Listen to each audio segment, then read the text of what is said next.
sais pas comment vous faites chez vous, mais je vous partage en tout cas comment on fonctionne. Donc nous, c'est Jessica, notre DRH, qui suit la masse salariale de nos effectifs. Et là, je vous ai un petit peu synthétisé et simplifié le tableau, mais c'est le même principe. Ici, on a donc nos collaborateurs, on a les équipes auxquelles ils appartiennent, et on a leur salaire mensuel. En colonne, on met les années, les mois. Et pour chaque année ou chaque mois, on dit quand est-ce qu'ils sont présents en mettant un 1 ou un 0,8 quand c'est du temps partiel ou un 0,5 à mi-temps. Et la cellule est vide quand la personne n'est pas là. Donc là, on imagine que le collaborateur O, il est rentré dans les effectifs à partir du mois de juin. On sait que le collaborateur M, il est parti à partir du mois d'octobre. Maintenant, comment on exploite ça dans MyReport? Et MyReport est un outil absolument extraordinaire, bien évidemment. Je viens créer une source Excel.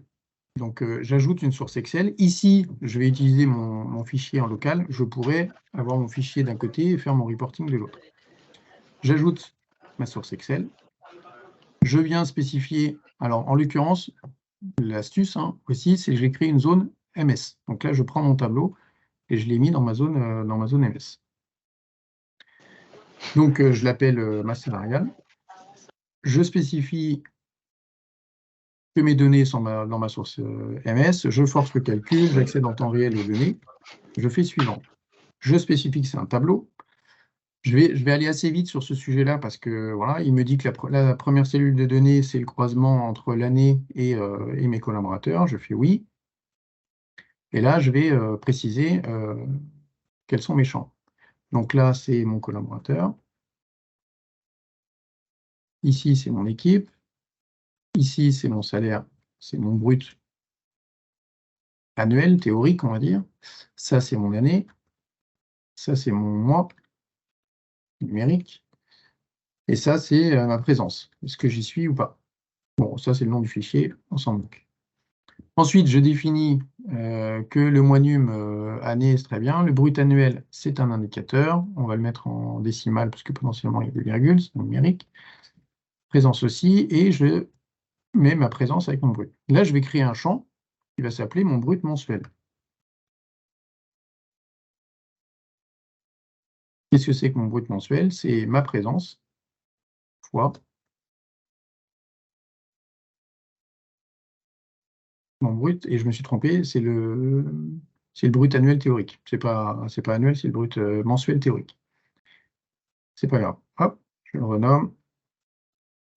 Ça, c'est le brut théorique. OK? Donc là, j'ai mon brut mensuel, qui est un indicateur, et le nom du fichier, je m'en fiche. OK? À partir de ces champs-là, Jessica, notre DRH, s'éclate avec sa masse salariale. Pourquoi? Parce que ici, je vais demander tout simplement le suivi de ma masse salariale par équipe et par année. Je vais me mettre ici.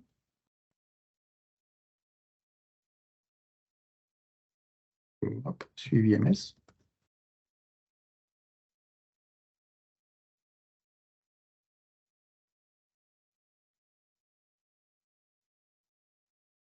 Et je le génère.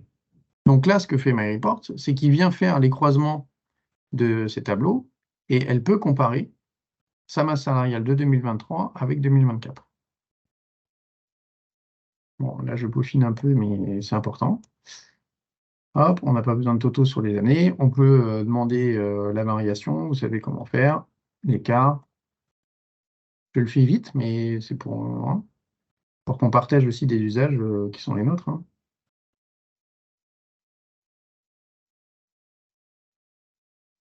Hop. Écart. Variation. Pourcentage, on n'a pas besoin sur 2, on va mettre sur 1. Et je le génère. Ce qui est génial, c'est que visuellement, Jessica, elle peut suivre sa masse très facilement. Donc, il y a quelqu'un qui part, il suffit d'enlever ces 3-1. Et là, elle fait mise à jour. Et elle a directement le suivi, enfin, l'impact que ça a sur ses rapports. Donc, j'ai juste à rajouter des 1 ou des 0,5 ou des 0,8 pour rafraîchir directement mes tableaux.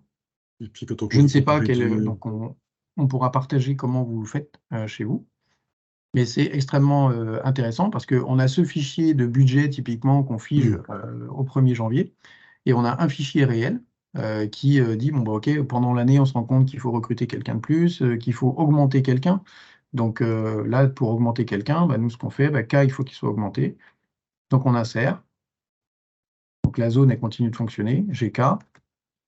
Il est toujours dans l'équipe 4. Par contre, il va passer de 2000 à 2100 à partir de janvier 2024. Eh bien,